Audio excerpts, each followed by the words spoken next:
Par populaire demande, voici comment utiliser le Symbicort. Avant de te révéler toutes les subtilités de l'utilisation du Symbicort, n'hésite pas à aller voir notre profil parce qu'on est pharmacien pour publier du contenu régulièrement sur la santé. Donc la première étape, c'est d'enlever le capuchon. On a juste à dévisser tout simplement pour faire ça. Donc dans la pompe, il y a toute la poudre qui contient la médication, mais elle n'est pas prête tout de suite à être inhalée. Il faut venir tourner la roulette avant de l'utiliser. Donc pour rendre la poudre disponible à l'inhalation, il faut venir tourner la roulette dans le sens anti-horaire jusqu'au bout, puis on revient.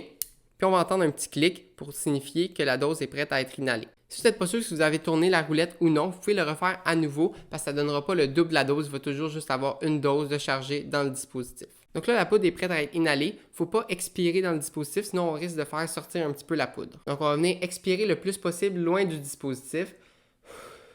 Puis après l'expiration, on va être prêt à venir inhaler. Donc on va venir porter le Symbicort au niveau des lèvres. Puis c'est important de garder les lèvres bien fermées sur l'embout. Donc, on va venir prendre une grande inspiration profonde. On va essayer de regarder notre souffle pendant une dizaine de secondes ou le plus longtemps qu'on est capable. Puis après ça, ça va être bien important de tout simplement expirer par le nez. Dans la petite fenêtre ici, ça va indiquer le nombre de doses qui restent. Quand on arrive à 20, on va voir quand tranquillement une fenêtre rouge arrive. Quand cette fenêtre rouge va être pleine, ça veut dire qu'il ne reste plus de doses dans le dispositif. Après avoir utilisé le dispositif, c'est important de se gargariser la bouche avec de l'eau parce que ça contient de la cortisone. Fait que c'est important de venir éliminer la cortisone de la bouche pour diminuer le risque d'avoir des petites infections de muguet. Quel prochain dispositif aimerais-tu voir expliquer?